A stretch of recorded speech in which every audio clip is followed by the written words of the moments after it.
Ribeira vende a adxudicar ao arquitecto Carlos Seoane o contrato para a redacción dos proxectos para a reforma da actual casa consistorial.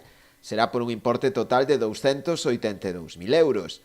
Estarán distribuídos en dous apartados. O primeiro deles incluirá as actuacións sobre a envolvente exterior, que se levaría a maior parte do presuposto, uns 200.000 euros.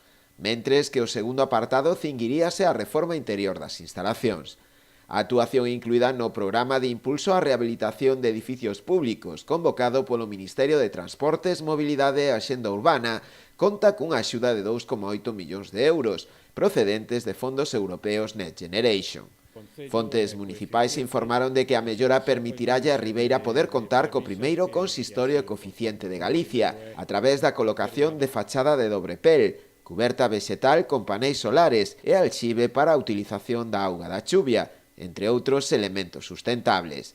A actuación contribuirá tamén a resolver as carencias de espazo para o persoal a través da remodelación do primeiro e segundo andar e máis a planta semisoto, ocupada actualmente polo GAEN e a Agrupación de Protección Civil.